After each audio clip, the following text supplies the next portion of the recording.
Si Lolong? Feeling ko nandyan si Lolong sa Crocodile Island. Yun yung puti na yun, oh.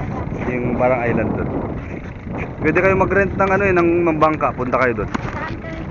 Doon po sa Crocodile Island, nandun si Lolong. Ni Lolong, ayan. Crocodile Island ko na naman. Ang puno apay, sinang crocodile nga tanong, masidag ka man. Ang tawag po dito sa lugar na to, San Vicente Port. Yung mga Visayas pa po itong mga to, iba. Visayas, Mindanao. Parang talagang dito ng bangka. Aglikligaw da nung ti Pacific Ocean, ag-fishing da, dumanda. Dito kami ti pinakadulo to Pilipinas en.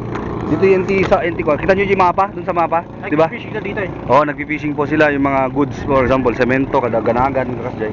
Yawid da mo ta, baka nalakta ka dito, yung mo, sukat na di ikan. Kasla kasjay. Ay, nya guys lang iti discussion na dito eh. Aglawak manong. Agkuada, Isabela, genti Bakunakon, kuna na, genti Bolos Point, kasjay. Tapos dito kami dito yan. Ito na po kasi Pacific Ocean na to. Pacific Ocean. Ito naman, South China Sea. Yan po, South China Sea. Kaya nagmi-meet yung South China Sea na pinakamalaking buwangan ng South China Sea, tsaka pinakalaking buwangan ng Pacific Ocean. Kaya dito galing yung mga bagyo. Nalala niyo yung bagyong Marce? Noon Kaya dito pala gumagawa sila ng naglalagmaking ang bagyo. Yun, dito yun na yun. Ayoko nang ulitin yung word, mahirap i-pronounce. Yun.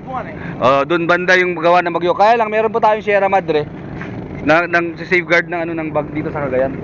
Bale dito Sierra Madre timang sarapa di bagyo so nga mano damage ng ati Cagayan. Ayan oh. God bless po sa inyo mga kapatid from Anda, from Pangasinan. Nya po Diyos Anghel ti kumuyog kinyayo.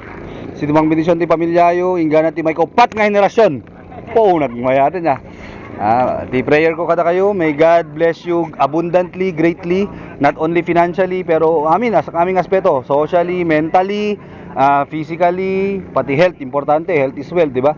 And siyempre spiritually. Yan, man does not live on bread alone but on every word that cometh from the mouth of God. Kung na dyan ti Biblia. So, God bless you greatly, abundantly, that God will protect you from evil.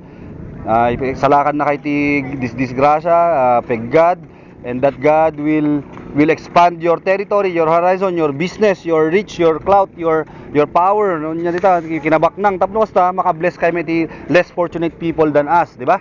Di ba? We accumulate wealth to share, not to store them up in the bank.